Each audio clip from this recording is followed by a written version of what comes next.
আসসালামু আলাইকুম। The engineering টেকনোলজির নতুন আরেকটি ভিডিওতে আপনাকে স্বাগতম।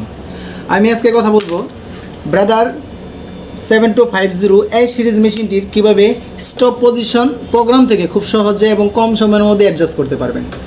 ঠিক আছে, আমাদের টেক আপ লিভার কিংবা ক্যাম টাইমিং করতে গেলে অনেক সময় আমাদের এই স্টপ পজিশনটা একটু আপ করতে হয়, একটু ডাউন করতে হয়, আবার অনেক সময় দেখা যায় কি অনেক সময় এলোমেলো হয়ে যায়।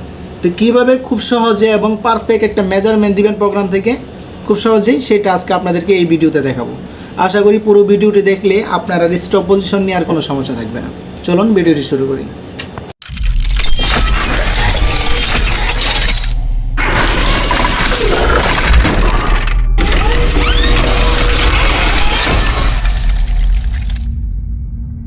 ওকে, আমরা চলে আসলাম। এই যে দেখেন, আমি আপনাদেরকে একটু প্র্যাকটিক্যালি দেখানোর চেষ্টা করি। আমার মেশিনের স্টপ পজিশনটা খেয়াল করেন, আমি সাদা মার্ক করে রাখছি যেন আপনারা বুঝতে সুবিধা হয়। আমি মেশিনটাকে চালাবো, চালিয়ে দেখাই আপনাদেরকে স্টপ পজিশনটা কোন জায়গায় যায়, খেয়াল করবেন। এই যে দেখেন, আমার স্টপ পজিশন হওয়ার কথা কোন জায়গায় হয়েছে, কোন জায়গায়। আসলে এটা এত আপ ডাউন হওয়ার কথা না, অথবা হয়ও না। এটা আমি আপনাদেরকে বোঝানোর সাথে আমি নিচ থেকে একটু আপ ডাউন করে রাখছি আগে থেকেই, যেন আপনারা খুব সহজে বুঝতে পারেন। তো এইটা কীভাবে 100% পয়েন্টে নিয়ে আসবেন এক চান্সে, কোনো দ্বিতীয় কোনো চান্স দরকার নেই। অনেক সময় দেখা যায় কি যে হচ্ছে না, আবার একটু চেঞ্জ, আবার একটু কম বেশ করতে হয়, ওই রকম না। আমি মেজারমেন্ট দিয়ে দেবো এক চান্সে, খুব সহজে আপনারা কীভাবে এটা করতে পারবেন সেটা আজকে আপনাদেরকে দেখাবো। তো সেটা করার জন্য প্রথমে আপনার একটা প্রয়োজন হবে, এখানে একটা মেজারমেন্ট প্রয়োজন হবে। আপনারা যে কোনো কিছু দিয়ে প্যাটার্ন বোর্ড অথবা যে কোনো কিছু দিয়ে এটা বানিয়ে নেবেন। আমি এটা বানিয়ে নিছি, কিন্তু এখানে 12 মিলি রাখবেন।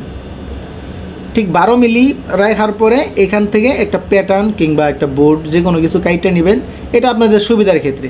অনেক সময় পেন ড্রাইভ দিয়ে করতে পারবেন, পেন ড্রাইভও ম্যানুয়ালি 12 মিলি হয়, কিংবা আরও যেটা আপনি পারেন সেটা হাতের কাছে থাকে ওইটাই আপনারা 12 মিলি মাপ নিয়ে রাখবেন, তাহলে খুব সহজে হয়ে যাবে।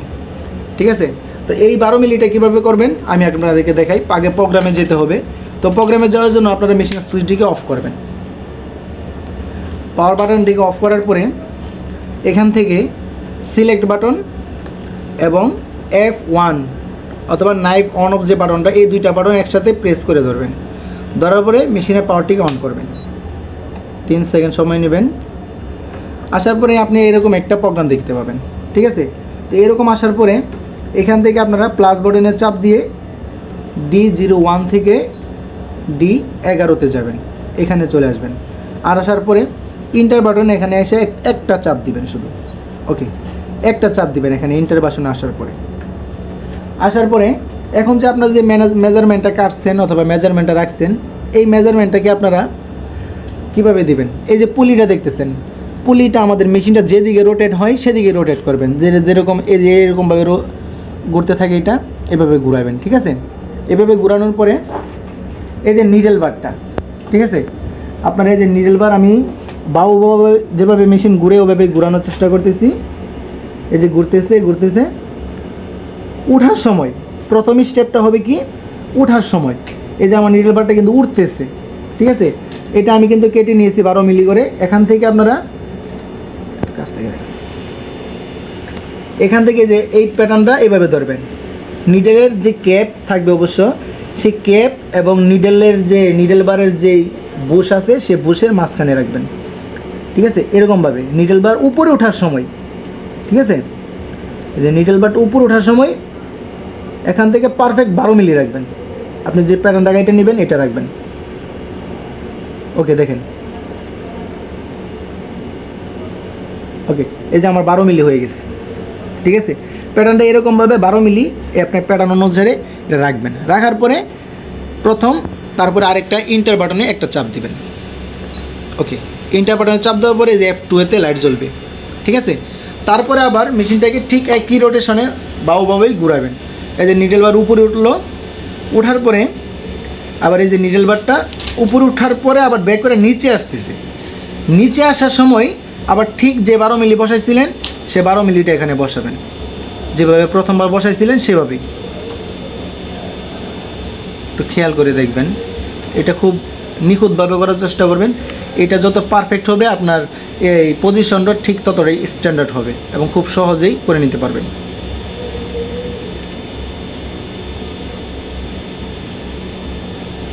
এখানে একটু সময় নেবেন, সমস্যা নাই, কিন্তু এক চান্সে করে নেবেন।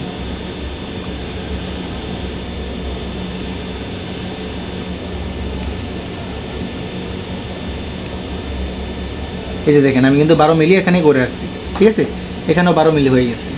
তো এটা যখন 12 মিলি দেওয়া শেষ হবে, তো আরেকটা এখানে ইন্টার বাটনে চাপ দিবেন, ঠিক আছে। যখন আপনার মেজারমেন্ট দেওয়া শেষ হবে 12 মিলি, একবার নিডল বার ওঠার সময়, আবার নিডল বার নামার সময় 12 মিলি দেওয়ার পরে এই যে এখানে আরেকটা ইন্টার বাটন চাপ দিবেন।